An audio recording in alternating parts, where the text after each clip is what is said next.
छळ्याची गाणी किती 1500 रुपयाला भळीत काटी गेली. कसं काय झालो?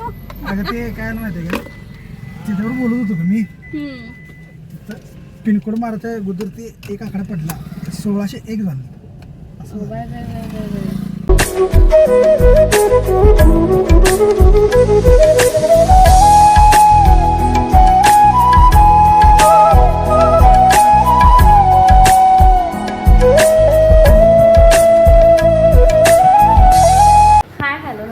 Welcome to Nisha Lifestyle Blog and it's a new day, new beginning and day starts with all you lovely and beautiful people.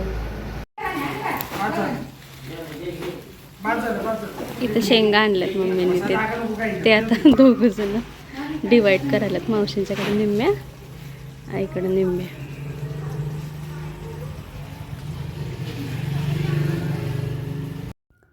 इथंही सगळी गप्पा मारत बसले होते आणि हे आहेत मम्मींचे आई वडील. किती मोठा बेड आहे बघा, हा किती उंच आहे, जुन्यातला आहे खूप. आणि खाली असं आहे फोटो छानसा. निघालो आता आम्ही मावशीकडे जायला. संध्याकाळ छानशी झाली अशी. छान वाटलं, खूप महिन्यानंतर आलो तसं आम्ही भेटायला इथं. दर्शन पण छान झालं. चला आता जाऊया मावशीकडे, जाऊन भेटूया. चला येऊ काय?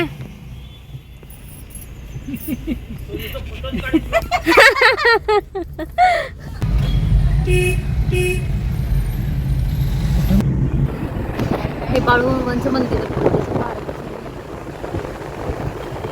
मोठं झालंय रस्ते.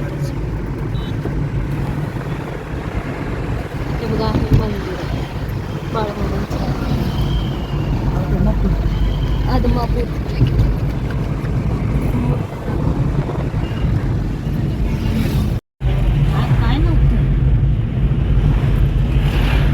हे भक्त निवास आहे.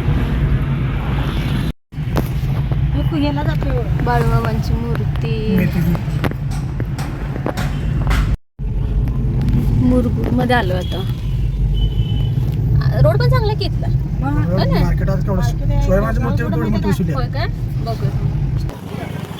बुके घ्यायला आलो इथं. काय आहे ते तुम्हाला पुढं कळेल व्हिडिओमध्ये बघितलं. बुके घ्यायला आलो इथं. बुके मिळाला नव्हता तिथं, त्यामुळे आलो परत इथं. 6:30 वाजले संध्याकाळी.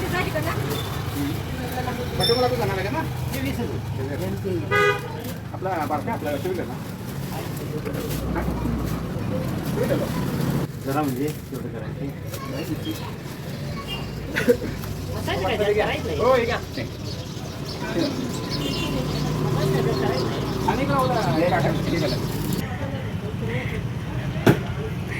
घेतलं आता खायला.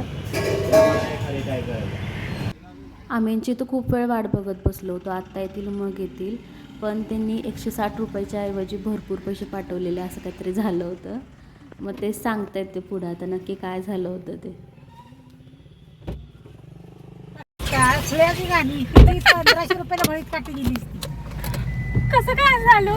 अगं ते काय माहिती का तिथवर बोलत होतो का मी पिनकोड मारायच्या अगोदर ते एक आकडा पडला 1601 झालं असं 160च्या जागी म्हणजे 160 झालं.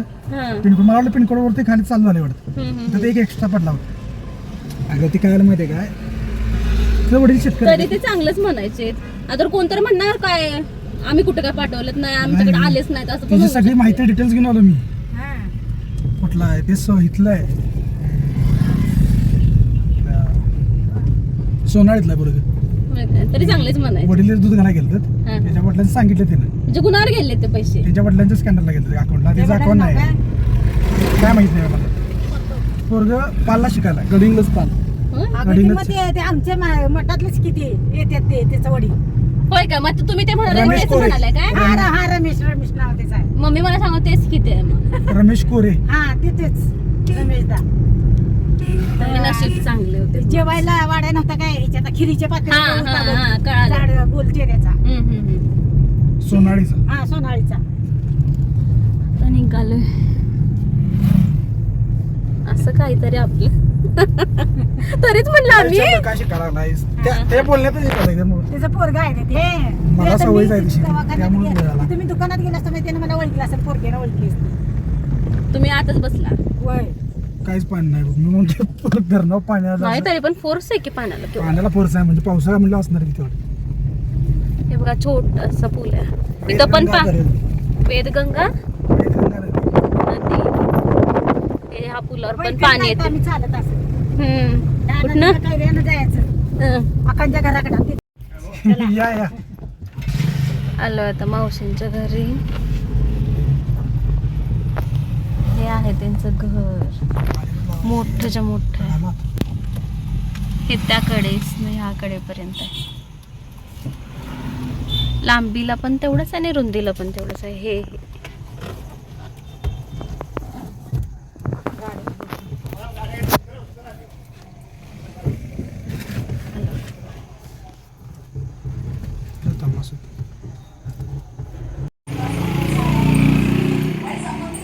कोण नाही आहे वाटतं आताच ना हा हॉल.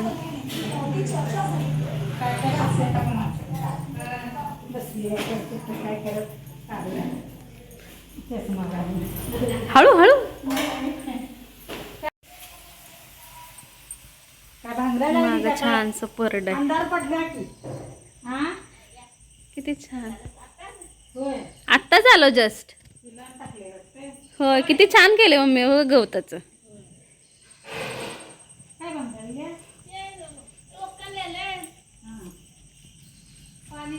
असू दे थांबा घेतो आम्ही.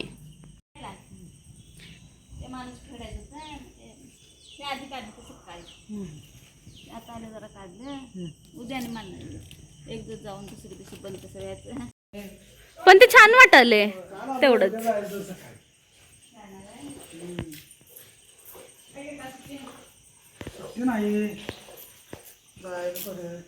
फुलांची झाडं मस्त आहेत. तेच की ते पण किती छान आहे ना. तेच की आळूची पानं केवढी आहेत.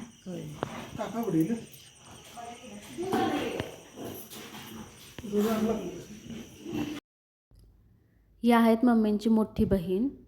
त्या चहा देत होत्या. आम्हाला पण म्हणत होते दूध तरी घ्या चहा घेत नसाल तर, पण नको म्हणलं आम्ही. झालं होतं सगळं. आणि त्यांच्या डोळ्यांचं ऑपरेशन झालं होतं तर ते कधीपासून आम्हाला बघायला यायचं होतं पण ते घडत नव्हतं. पण फायनली आज ते झालं पूर्ण. भरपूर सगळ्यांनी गप्पा मारल्या. छानपैकी आम्ही सगळ्यांनी टाईम स्पेंड केला. आणि मावशीने वरीची भाकरी केली होती पण ते काय आम्ही खात नव्हतो त्यामुळं खिचडी केली होती. छानपैकी फराळ केला भरपूर सारा आणि मग आम्ही निघालो. चला येतो. वय बोल सांगा आता.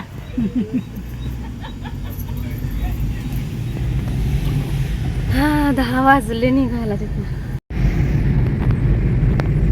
गाडीला आमच्या नवीन लाईट घातलाय आता. छान उजेड पडायला ना आता. आणि कसलं डेंजर दिसतंय भयानक दिसतंय. छान आता लाईट पडते व्यवस्थित. तेच काम करायला गेले होते. पोचलेला फोन केला मम्मीने पोचले म्हणून.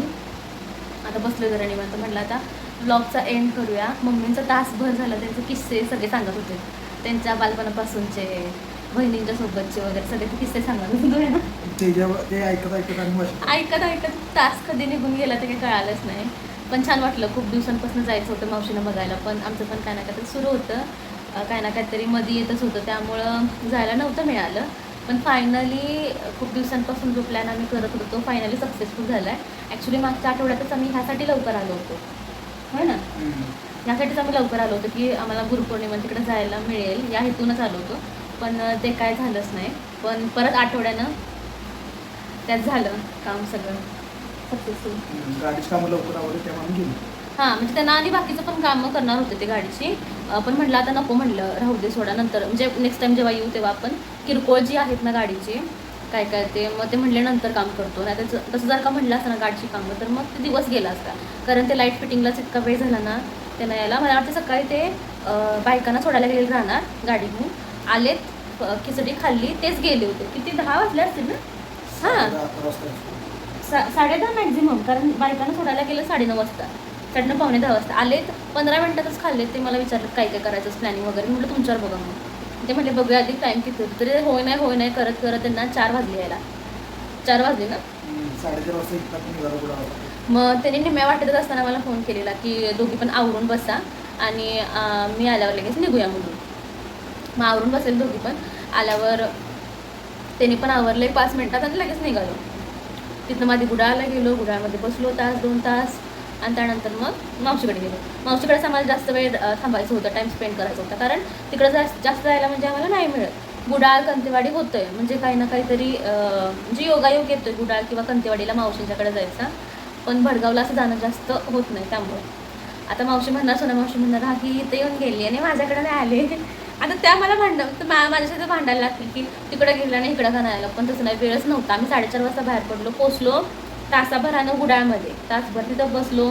त्यानंतर मग परत अर्धा पाऊण तास ना जायला भडगावला जायला पाऊण तास. तिथनं पुढं जाऊन ट्रॅव्हलिंग करून त्यात ह्याने काय पराक्रम केलेला नसतो.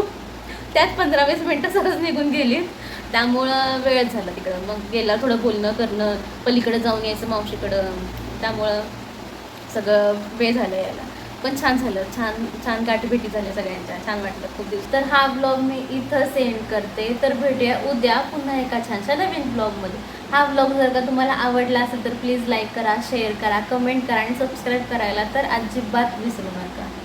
तर भेटूया उद्या पुन्हा एका छानशा नवीन ब्लॉगमध्ये. धन्यवाद.